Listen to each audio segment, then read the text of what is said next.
نفر البعدي اخوه ويني سلام عليك براك ها فرح السلام عليكم ماني نبي ماني نبي برايجان خاسي شكر تروسه بيك واتانا يقولي بلا تروسه اغيان يتم لازم بوناغا توزيع فهم كان نفر قاعد ندرو قسم بوتانقل وانا بلا ازبي لخمتها فقط بخاطرو كم متيانا في خانه جديد بيرين من برنامج بالاخره شروع ما في كذا شيء وش كمك ما كان جوري بي زريف كوينن والله ما ممنونين لو كان فقط جوانا كان خليكن قلت انا مثلا جوان جينشين تشكرش تان لكن بخاطره دعوت ما تنقل وايش مزيفت بلا كم برد شيء دوبينج تاعنا كريا ها دوبينج تاعنا نخواري مثلا دوبينج تاعنا كريا لا والله الكورونا ما اخواننا الكورونا يقول شاي الكورونا يقول شاي اخوان دوبينج نو نابيا دوبينج نه هرون فينو هر فينو ورون في تريج بلعت في باش كان فيش نخون يا باشا امادن آماده مالي قاعد بلا مشاركه بيسن باك بيش كوانا كم بدم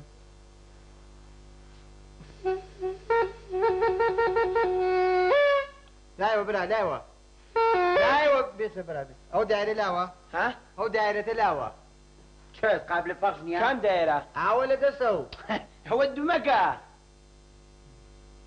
ومن اجي ودمكه من نازع ما ودمكه وقت شبني امتحان تولم هاو فيها او دايره لاوه كوراك عقيان او هنا جزلات شا جزلات باش الداري ما نجمو دار لاوه يعني اللي نا خير داري جنيا او شاخ فيلو دوشكي مات فيل شاخيز اي مردوانية بردم يوعاوا هو قلقيرة بردم دانا قبن زوكا برا زوكا برا دادي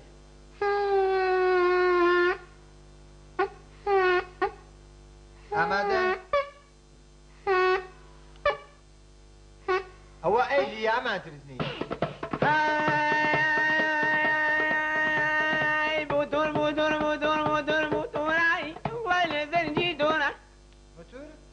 موتور؟ نه توراي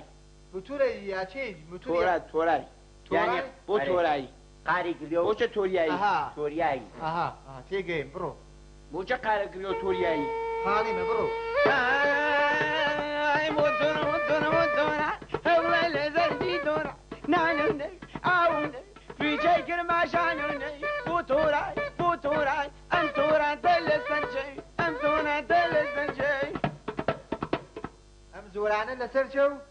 زوران نكاك جيان زوران هو نه توران اجمن توران لسر شو توران لسر شو تقريبا توران لسر آفرين بو استعدادو آفرين شعر خد انا بله حتم بله حتم آخر وزن فريك يان فيربو ملاقنا شعر أم هو وزن وانا أخوانو يكوينن نه بله من سبتيش مان كرديا خاز آفرين واقعا ساعتها خشنها واقعا هیچگی قاس فرب خطو من آره تو فره هیچگی قاس خو توی دم چاو نشوری او شیر پلیاو خو خاص عدم چاو نشورم خاص ایسه تویش دیگه خوی نمزم تو چاگی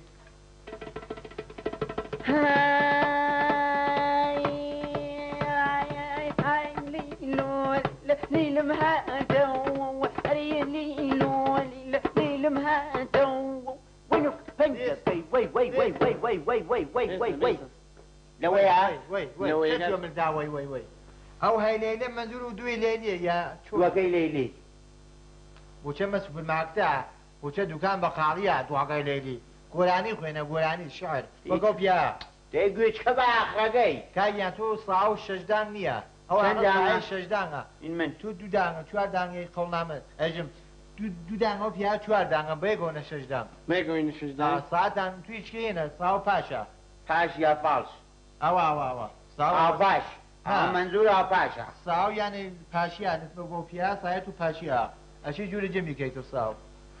برو برا یجی یعنی سایت تو پاشیا عملی من هینا که من بیسه چوار دان باشه برو علی برو ده برو تیکه ده برن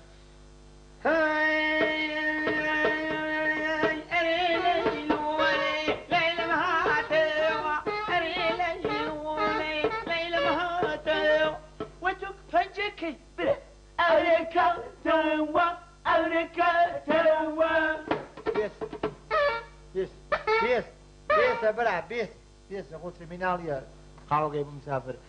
تو بنجا عرقاتو ها تو بنجا عرقاتو نا نا. منزوریەوە نییە منزور مەوەسم یانێ تۆزەکە تۆزەکە ئاوا بێژێتی ئاوا نەوت. ئافری ئافری من ڕازیم ئێتر هیچ مۆردی گینە و ئیتر ئەوە مدە دێتر دوارە نامەتان لێ نێرین بێن دەست بەکار بن ئافری جا من چی لە خەمەتان نەعازگەم پرسییم لەوانتریش ئێوە چەندێک گەسێنن ئێمە ئا حەجێکمان هەڵبێ هەڵبی بڵێ هەرچی شاواش شاواتەژی بە زیاوی شکر شاواش شاوای بچون مەراسم کاگی گیان ئەمە لێرە پەخشێ بێتەوە ئێوە لە ئانتینە تەسویتان پەخشێتەوە مردم ئەیوێنی پەشمانەکەنەوە دێزانین پاخشەوێتەوە ما لە زۆر یان نایەن شاواشگەنمەوە مردمە واگی شەو گوێجگاڵن ئەری ئەری ئەری ئەری ماڵیاوە هەزار منی کردە شازای کوڕیلا لە سەدمەن کەم تریش گلەو نانەوە باش. کڵاومان قادیەوێ باشە براکەم باشە ساعتان قەشەنگە خراو نییە ئێمە ئەو شەوە گەرەکمانار ئێوەن شتێکە خۆمانی و بلەخەر ئەزان چاژن فرمێکەس ئێمە خەمەتان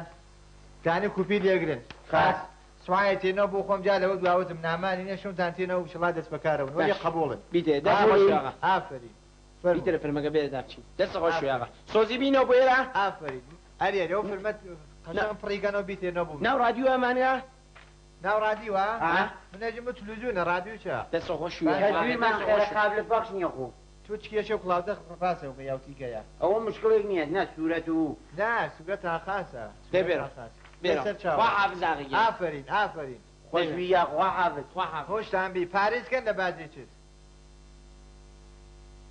ئەوە کاری ماخوا ئەوە بەرناماخاری بەس نییە مفتەس و بەس نییە دەمە و باسی گیانیە و